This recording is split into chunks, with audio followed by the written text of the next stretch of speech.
Audio Jungle.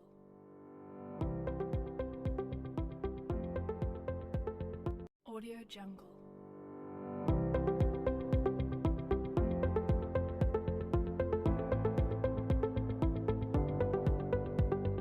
Audio Jungle.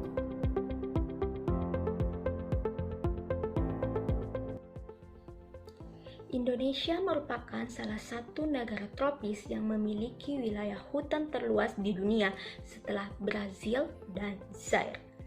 Hal ini merupakan salah satu kebanggaan bagi bangsa Indonesia karena dilihat dari manfaatnya, pohon atau hutan sebagai paru-paru dunia, pengatur aliran air, pencegah erosi, banjir, serta menjaga kesuburan tanah. Kebakaran hutan dan lahan merupakan salah satu penyebab terjadinya ketidakseimbangan ekosistem yang terjadi di daratan maupun di udara. Karena kebakaran hutan ini adalah salah satu penyebab dari adanya bencana kabut asap. Kebakaran hutan hampir terjadi setiap tahunnya yang mengakibatkan terganggunya ekosistem yang ada baik di daerah itu sendiri maupun daerah sekitar hutan yang terbakar. Menurut Hatta 2008, kebakaran hutan yaitu kebakaran yang terjadi di dalam kawasan hutan, sedangkan kebakaran lahan adalah kebakaran yang terjadi di luar kawasan hutan, dan keduanya bisa terjadi karena disengaja maupun tanpa sengaja.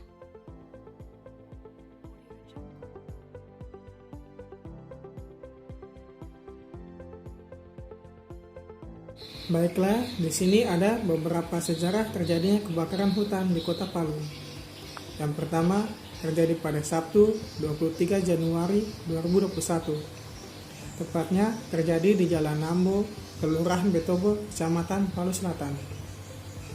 Yang kedua, terjadi pada Minggu 24 Januari 2021.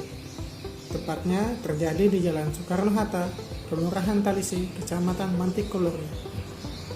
Yang ketiga, terjadi pada Jumat 29 Januari 2021. Tepatnya terjadi di Jalan Tangguh Selatan, Kelurahan Petobo, Kecamatan Mantikolori. Yang keempat, terjadi pada Sabtu 30 Januari 2021. Tepatnya terjadi di Jalan Kebun Sari, Kelurahan Petobo, Kecamatan Palu Selatan. Yang kelima, terjadi pada Minggu 31 Januari 2021.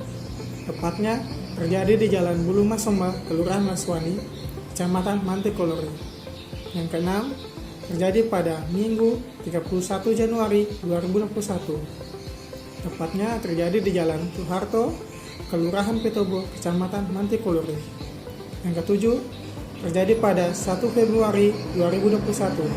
Tepatnya terjadi di Jalan Soekarno-Hatta, Kelurahan Tumbo, Kecamatan Mantikolori. Yang kedelapan, terjadi pada Kamis 11 Februari 2021. Tepatnya terjadi di Jalan Dewi Sartika, Kelurahan Birobuli, Kecamatan Palu Selatan. Yang kesembilan, terjadi pada Selasa 2 Maret 2021.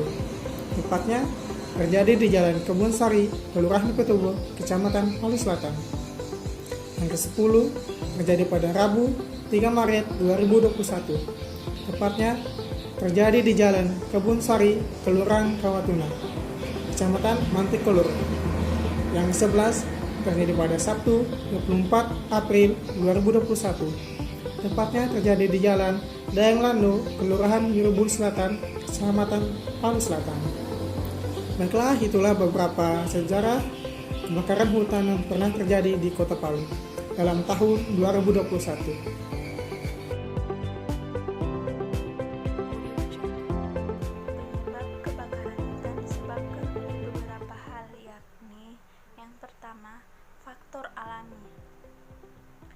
Faktor alami adalah kebakaran besar yang kemungkinan terjadi secara alami selama periode iklim yang lebih kering dari iklim saat itu. Adapun faktor alami lainnya yakni tersambar petir, aktivitas vulkanis, dan ground fire karena kemarau terlalu panjang sehingga muncul panas dari lapisan dalam tanah. Yang kedua, membakar hutan untuk pembukaan lahan, yakni masyarakat dan beberapa bidang industri seringkali menggunakan api untuk membuka lahan baru, baik untuk pertanian maupun perkebunan. Yang ketiga, pembakaran liar, yakni menghasilkan lahan-lahan kritis dengan tingkat rawan yang tinggi. Api yang tidak terkendali secara mudah merambat ke area hutan-hutan kritis tersebut. Pembakaran liar sering meninggalkan sisa berupa daun, cabang, dan ranting kering yang semakin lama bertambah dan menumpuk di kawasan hutan. Pada musim kemarau akan mengering dan berpotensi menyebabkan kebakaran hutan baru. Bagian keempat, perambahan hutan. Perambahan hutan atau migrasi penduduk dalam kawasan hutan tidak banyak disadari oleh banyak pihak. Akibatnya, kebutuhan hidup masyarakat yang meningkat dan bertambahnya jumlah keluarga.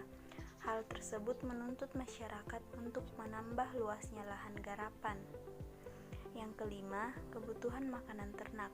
Kebutuhan HMT atau hijauan makanan ternak dan area pengembalaan harus terpenuhi guna mendapatkan kualitas rumput yang bagus dan mempunyai tingkat palatabilitas tinggi. Biasanya masyarakat membakar kawasan padang rumput yang sudah tidak produktif. Setelah area padang rumput tadi terbakar, akan tumbuh rumput baru dengan kualitas yang lebih bagus dan kandungan gizinya lebih tinggi.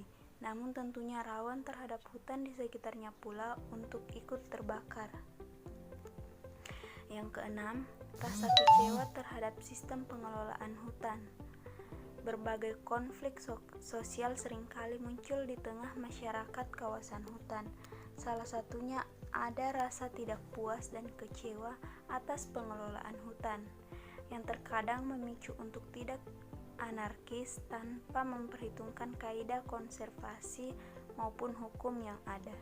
Yang ketujuh, penyebab lainnya. Penyebab kebakaran hutan lainnya akibat ketidaksengajaan karena kurangnya kesadaran masyarakat terhadap bahaya api. Contohnya, ketika berinteraksi dengan hutan, kebiasaan masyarakat mencari rotan sambil merokok. Secara tidak sadar membuang puntung rokok dalam kawasan hutan yang memiliki potensi bahaya. Dampak kebakaran hutan. Dampak kebakaran hutan yakni ada dua. Yang pertama, dampak pada keanekaragaman hayati, yaitu hutan yang terbakar akan sulit dipulihkan seperti sedia kala. Hilangnya tumbuh-tumbuhan yang menyebabkan lahan terbuka sehingga mudah erosi dan tidak lagi kuat menahan banjir. Pohon-pohon hutan tropis membutuhkan waktu bertahun-tahun untuk bisa panen dan komunitasnya yang kompleks tidak mudah diganti bila terlanjur rusak. Yang kedua, kerugian besar. Kerugian besar yang diderita akibat kebakaran hutan di Indonesia mengakibatkan degradasi hutan dan deforestasi menelan biaya sekitar 1,6 sampai 2,7 miliar US dollar dan biaya akibat pencemaran kabut sekitar 674.799 US dollar. Kerugian akibat kebakaran tersebut kemungkinan jauh lebih besar lagi karena perkiraan dampak ekonomi bagi kegiatan bisnis di Indonesia tidak hanya dari segi uang, namun juga kerugian dari segi lain seperti kesehatan, transportasi, kayu, kematian pohon, bangunan, kebun, biaya pengendalian, dan sebagainya.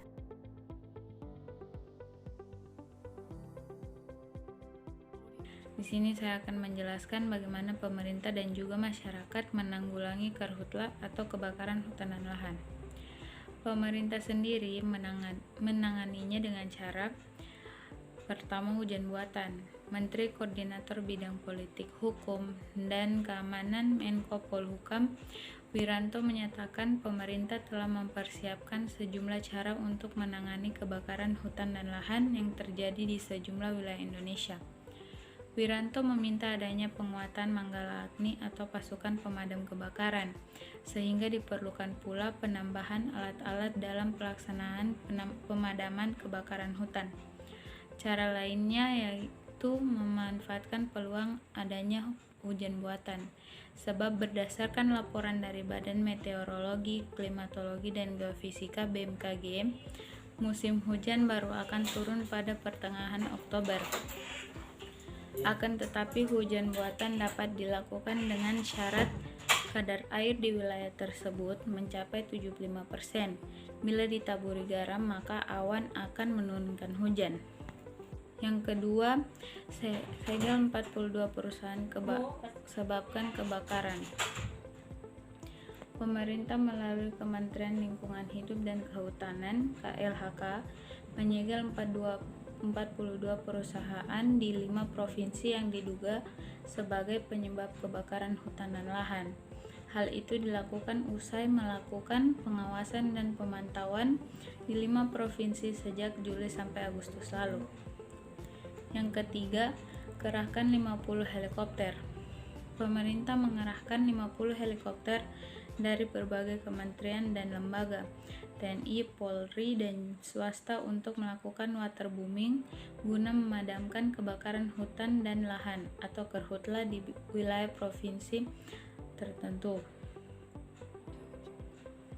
Berbagai upaya telah dilakukan pemerintah untuk mencegah kebakaran hutan dan lahan, diantaranya melalui kebijakan pembukaan lahan tanpa bakar atau zero burning policy, pencegahan dan pengendalian kebakaran hutan dan lahan pada area perusahaan perkebunan atau kehutanan relatif lebih mudah.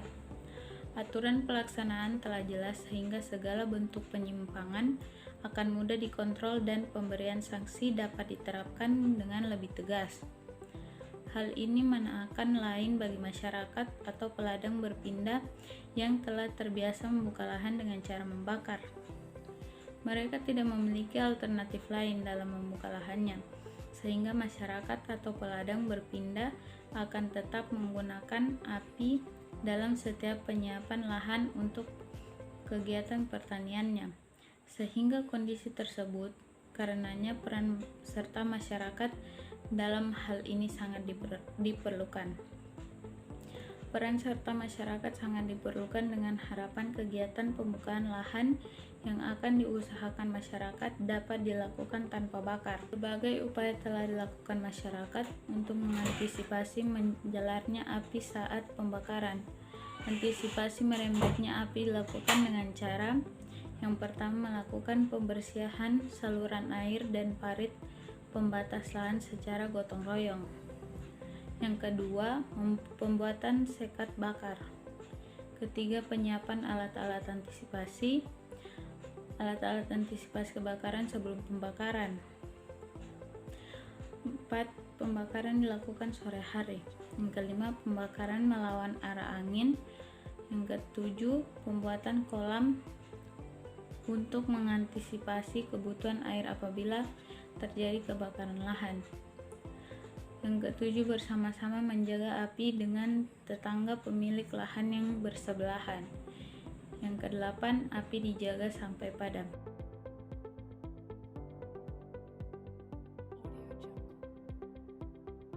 Berikut ini yang harus kita lakukan saat terjadi kebakaran hutan dan lahan. Pertama, tetaplah berada di dalam rumah dan berlindung di pusat evakuasi yang sudah disediakan. Kedua, tetaplah berada di dalam rumah, lalu tutup semua akses udara yang masuk ke dalam rumah kamu. Jaga udara sebersih mungkin dan nyalakan AC. Jika kalian tidak memiliki AC, pergilah ke pusat evakuasi jika rumahmu terasa pengap. Selanjutnya, cukup minum air mineral dan makan makanan yang bergizi. Cukupi minum air mineral, buah, dan makan makanan yang bergizi agar kalian tetap terjaga kesehatannya dan juga jangan sampai dehidrasi. Lindungi hidung dengan masker. Ada baiknya kamu menggunakan masker N95 untuk perlindungan lebih baik karena masker ini memiliki bahan yang tidak mudah rusak.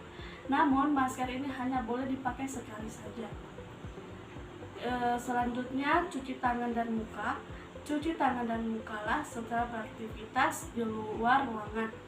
Yang terakhir, bantu padamkan api dan menelpon pemadam kebakaran. Terima kasih.